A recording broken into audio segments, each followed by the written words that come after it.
പ്രിയമുള്ളവരെ, അപ്പൊ ചിന്തിക്കേണ്ടത് മാത്രം നമ്മൾ ചിന്തിക്കുക.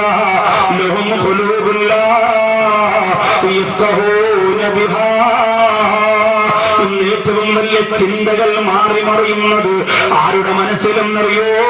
ഗൾഫുകാരായ ഭർത്താക്കന്മാരുടെ ഭാര്യമാരുടെ മനസ്സിലാ. ഭർത്താവ് വിദേശ രാജ്യത്തല്ലോ, 2 വർഷം കഴിഞ്ഞല്ലേ വരൂ. 2 വർഷമെന്ന് പറഞ്ഞാൽ സുബ്ഹാനല്ലാഹ് 24 മാസം എങ്ങനെയാ ചിലവഴിക്കുന്നത്? അങ്ങനെ രാത്രി അവിടെ ഇങ്ങനെ നടന്ന് ചിന്തിക്കുക. അപ്പൊ ഭർത്താവിന്റെ കോള് വരും. ഭർത്താവ് രാത്രി ഗൾഫിൽ നിന്ന് വിളിക്കുമ്പോ രസമുള്ള പഞ്ചാര വാക്കല്ല നാട്ടിലുള്ള ഭാര്യയോട് പറയാനുള്ളത്. പിന്നെന്ത് പറയണം?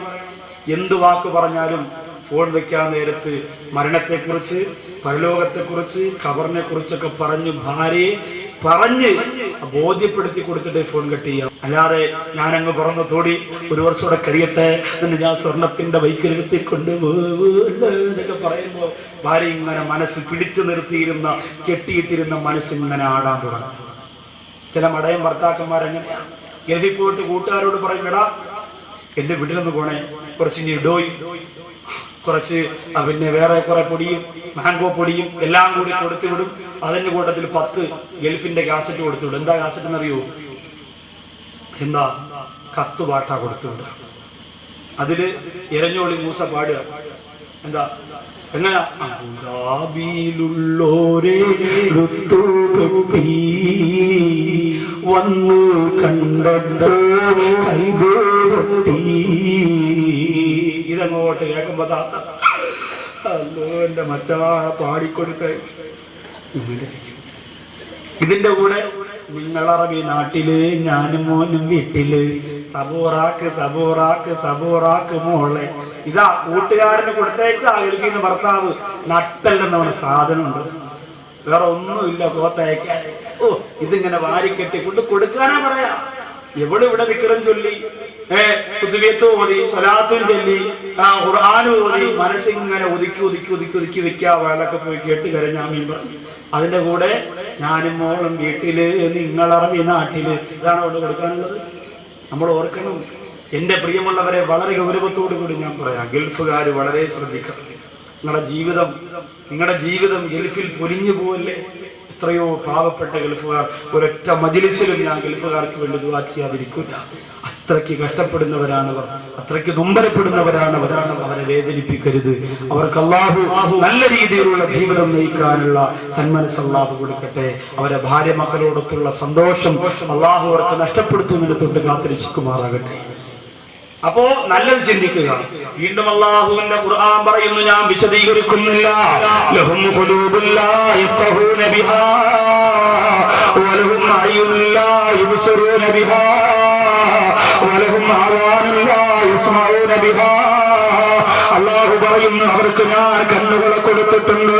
പക്ഷേ ആ കണ്ണുകൾ കൊണ്ട് കാണാൻ പറഞ്ഞതല്ല അവർ കാണുന്നത് വളരെ മോശമാണ്. അവർ കാണുന്നത് വളരെ മ്ലേച്ഛമാണ്.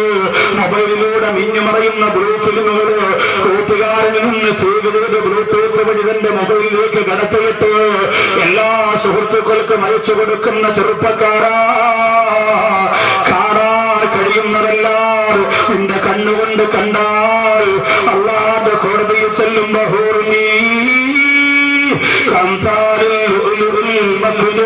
സംസാരിക്കാൻ അറിഞ്ഞുകൂടാത്ത പെൺകുട്ടികളെ ഫോൺ പരിപാടി നടത്തുമ്പോ മുസ്ലിങ്ങളുടെ വീട്ടിൽ നിന്ന് വിളിക്കുന്നില്ലേ? പ്രായപൂർത്തിയായ പെൺകുട്ടികളെ വിളിക്കുന്നില്ലേ? തന്റെ ലവറിന് വേണ്ടി പാട്ട് ചോദിക്കുന്നില്ലേ? മുസ്ലിം ഉപ്പ പള്ളി നന്നാക്കാനും നാട് നന്നാക്കാനും വേണ്ടി ഞാനും നിങ്ങളും നടക്കുമ്പോ നമ്മുടെ വീടിന്റെ അകത്ത് പൊന്നുമോള് ചാനലിലേക്ക് വിളിച്ചിട്ട് പറയുന്നത് എന്തെന്നറിയോ? ഞാൻ സ്നേഹിക്കുന്ന എന്റെ പ്രിയപ്പെട്ട ലവറിന് വേണ്ടി പാട്ട് വേണമത്രേ. എഫ്എമ്മിലൂടെ ചോദിക്കുന്നവര് അതുമാറി മുഴുവനും ഇപ്പൊ ചാനലിലൂടെയാണ് പാട്ട് ചോദിക്കുന്നത്.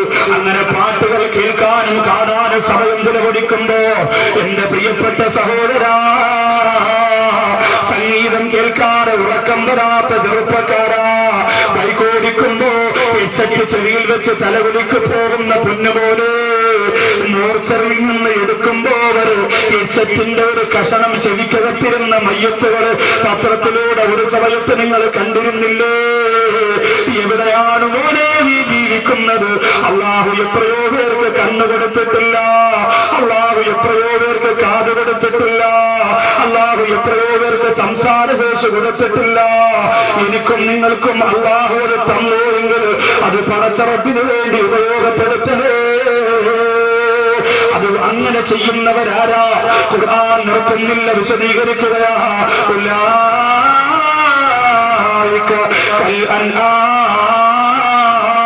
അവര് മൃഗതുല്യരാണ്, അവര് മൃഗത്തെ പോലെയാണ്. ബൽഹും അതല്ലേ, അല്ല മൃഗം ചെയ്യുന്നതിനേക്കാൾ ക്രൂരത ചെയ്യുന്നവരാണ് അവരെന്ന് ഖുർആൻ പറയുമ്പോ ശരിയല്ലേ പ്രിയപ്പെട്ടവരെ? ഒരു മൃഗം പോലും ചെയ്യാത്ത ക്രൂരഹത്യങ്ങളല്ലേ ഇന്ന് മുസ്ലിം സമുദായം അടക്കമുള്ള മനുഷ്യവർഗം ചെയ്തുകൊണ്ടിരിക്കുന്നത്?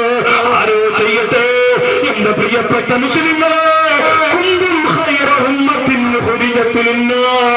ജനങ്ങളിലേക്ക് അല്ലാഹു പറഞ്ഞു വിട്ട ഏറ്റവും ഉത്തമരായ ഉത്കൃഷ്ടരായ സമുദായമാണ് നമ്മൾ കാരണം ഒരാളെ മനസ്സ് വേദനിക്കല്ലോ, നമ്മൾ കാരണം ഒരാൾ നമ്പരപ്പെടല്ലോ, നമ്മൾ ആരുടെയും കല്യാണം മുടക്കല്ലേ. കല്യാണം മുടക്കുകളുണ്ടോ ഇവിടെ? കൈവക്കാൻ പറഞ്ഞാൽ അത് അഭിമാനമാണ്. ഉണ്ട് സാർ, കല്യാണം മുടക്കികൾ കുടിയന്മാർക്ക് പെണ്ണ് കിട്ടും, കള്ളുകുടിയന്മാർക്കും പെണ്ണുപിടിയന്മാർക്കും പെണ്ണ് കിട്ടും, പലിശക്കാർക്കും കള്ളന്മാർക്കും കൊള്ളക്കാർക്കും പെണ്ണ് കിട്ടും, നല്ലോന്മാർക്കും ഇവിടെ പെണ്ണ് കിട്ടില്ല. എങ്ങനെയുണ്ട് ഇബ്രാഹിം കടമോൻ? ചായ കുടിച്ചിട്ടുണ്ടോ? അല്ല, നിങ്ങൾ പറഞ്ഞില്ല, പറയാം. എന്താ എന്തെങ്കിലും പ്രശ്നമുണ്ടോ? അല്ല, അവന്റെ ഈ മറ്റേ ഒരു മന്ദറയൊക്കെ മാറിയോ? മന്ദരൻ 10-20 കൊല്ലം ഇവിടെ ആന്ധ്രാപ്രദേശിലെ ഏത് ഹോസ്പിറ്റലിലായിരുന്നു, കഴിഞ്ഞ ആഴ്ച പറഞ്ഞേ ഉള്ളൂ. മാറിയെങ്കിൽ പയ്യും ഉഷാറാക്കോ. അസുഖമൊക്കെ സെറ്റപ്പ്, അസുഖം മാറിയാൽ അവൻ ഉഷാർ. ഇങ്ങനെ പറയാം, ഇങ്ങനെയാണ് പറയാ. നിങ്ങൾ ഓർത്തു നോക്കി, എല്ലാ അധികാരികൾക്കും പെണ്ണ് കിട്ടും, നല്ലവർക്ക് പെണ്ണ് കിട്ടാത്ത കാലം. അതുകൊണ്ട് കല്യാണം മുടക്കൽ വലിയ ഭവിഷ്യത്തായി നിൽക്കുക. എന്റെ സഹോദരങ്ങൾ, അതിൽ നിന്ന് പിന്തിരിഞ്ഞേ പറ്റൂ. അത് തിരിഞ്ഞു തന്റെ നെഞ്ചിലേക്ക് വന്ന ആ നൊമ്പരങ്ങൾ അത്രമായി തറയ്ക്കുന്ന ദിവസവും കാത്തുകൊണ്ടിരുന്നോ, അല്ലെങ്കിൽ പശ്ചാത്തപിച്ചു? രണ്ടിലേതെങ്കിലും ഒന്ന് ഉടനെ സംഭവിക്കും. അതുകൊണ്ട് ഒരിക്കലും മറ്റുള്ളവരെ വിഷമിപ്പിച്ച ഒരു ജീവിതം നമുക്ക് ഒരിക്കലും സന്തോഷം തരില്ല. അല്ലാഹുവിന്റെ റസൂൽ അത് ഇഷ്ടപ്പെട്ടിരുന്നു. അലാ ഉഖ്ബിറുക്കും ബിമൻ യഹ്റുമു അലന്നാർ, നരകം ഹറാമായത് ആർക്കെന്ന് പറഞ്ഞു തരട്ടെ? അല്ലാഹുവിന്റെ റസൂലിന്റെ ചോദ്യം. സഹാബികൾ അതേ എന്ന് മറുപടി പറഞ്ഞപ്പോ കുല്ലു ഖരീബിൻ ഹയ്യിനിൻ സഹിലിൻ, നല്ല രസത്തോടെ അടുത്ത് മയത്തോടെ ഇടപഴകി സംസാരിക്കുന്ന സാധുവായ മനുഷ്യന് നരകം ഹറാം. ആരെയും വക്രബുദ്ധിയില്ലാതെ നശിപ്പിക്കാനില്ലാതെ കൽബ് നല്ല കൽബുള്ള ആ മനുഷ്യന്റെ നരകം ഹറാമാണ്. ആ ഒരു ഹറാമിയത്ത്, നരകത്തിന്റെ നിഷിദ്ധത നമ്മൾ നേടിയെടുക്കണം. അതിന് ഹസൻ ബസരി റളിയല്ലാഹു അൻഹു പറഞ്ഞതെന്തെന്നറിയോ? ലോകത്തൊരു മനുഷ്യൻ പരിപൂർണമായ മനുഷ്യനായി മാറാൻ ഏറ്റവും നികൃഷ്ടമായ ജീവിയായിട്ട് അവൻ കാണുന്ന നായ ഉണ്ടല്ലോ, നായ തൊട്ടാൽ 7 പ്രാവശ്യം കഴുകണമെന്ന് പറഞ്ഞ നായ ഉണ്ടല്ലോ. വഴിയിൽ വെച്ചൊരു നായയെ കണ്ടാൽ ആരും അറിയാതെ കല്ലെടുത്തു പോകും, അത്രയ്ക്ക് വൃത്തികെട്ട ജീവിയാണ് നായ. ആ നായയിൽ നിന്നൊരു മനുഷ്യന് പഠിക്കാൻ പരിപൂർണമായ 10 കാര്യങ്ങളുണ്ട് എന്ന് ബഹുമാനപ്പെട്ട ഹസൻ ബസരി റളിയല്ലാഹു തആല അൻഹു പറയുകയാ. സൂഫി മണ്ഡലത്തിന്റെ രാജകുമാരനായി സന്തോഷത്തോടെ ജീവിച്ച, അല്ലാഹുവിനെ ഭയന്ന് വിറച്ചുകൊണ്ട് ലോകത്ത് പൊട്ടിക്കറന്ന, ഒരുപാട് ഗുണപാഠ മുഅ്മിനീങ്ങൾക്ക് സമ്മാനിച്ചുകൊണ്ട് മൺമറന്നു പോരാ ഹസൻ ബസരി റളിയല്ലാഹു അൻഹുവിന്റെ ഈ ഉപദേശമുണ്ടല്ലോ. എന്റെ മുമ്പിൽ വന്നിരിക്കുന്നവരെ, നമ്മുടെ ജീവിതത്തിൽ ഒരുപാട് മാറ്റത്തിന് വഴിത്തിരിവുണ്ടാക്കുന്ന ഒരു ദിവസമായിട്ട് മാറാൻ ഈ ഉപദേശങ്ങളെ ഞാനും നിങ്ങളും തിരഞ്ഞെടുക്കണം. നായ എന്ന് പറയുന്നത് ഞാനും നിങ്ങളും വെറുക്കുന്ന ജീവിയാണെങ്കിലും ഇന്ന് എല്ലാ വീടുകളിലും അതിനെ സ്നേഹിച്ചു തുടങ്ങിയല്ലോ. എല്ലാ വീടുകളിലും നായയെ സ്നേഹിച്ചു തുടങ്ങി. അമേരിക്കയിൽ നായയുടെ കുഞ്ഞിനെ പെണ്ണ് പ്രസവിച്ചു തുടങ്ങിയിരിക്കുന്നു. നായയെ മടിത്തട്ടിൽ വെച്ചുകൊണ്ട് യാത്ര പോകുന്ന, കോടിക്കണക്കിന് രൂപയുടെ വാഹനത്തിൽ തന്റെ വളർത്തു നായെ അടുത്തിരുത്തിയിട്ട് തലോടിക്കൊണ്ടുപോകുന്ന ഭർത്താവിന് ടാറ്റ ഭാര്യയും നായയും കൂടി ഒരുമിച്ച് പറയുന്ന ഒരു കാലം മക്കളെ കുളിപ്പിക്കാൻ നേരമില്ലാത്ത ഉമ്മ രാവിലെ നായയുടെ പുറത്ത് വെള്ളം കോരിയൊഴിച്ച് ഓലത്തുമ്പത്തിയിരുന്നു ഏലാടും എന്റെ നായ്ക്കുട്ടി, അങ്ങനെ പാട്ടുപാടുന്ന കാലമാണ്. ആലോചിച്ച് നോക്കി, നായകളെ ഉമ്മമാരും ഉപ്പമാരും കുളിപ്പിക്കുന്നു. നായക്ക് 10,000 രൂപയുടെ ബിസ്ക്കറ്റ് വാങ്ങിക്കൊടുക്കുമ്പോ 5 രൂപയുടെ ഗുളികയ്ക്ക് വേണ്ടി പൊട്ടിക്കറിയുന്ന തിരിഞ്ഞു നോക്കാൻ നേരമില്ലാത്ത മക്കൾ ജീവിക്കുന്ന നാടായി കേരളം മാറുമ്പോൾ നിങ്ങളെല്ലാവരും നായകളെ വളർത്താൻ വേണ്ടിയിട്ടല്ല ഞാൻ ഈ വിഷയം പറയും.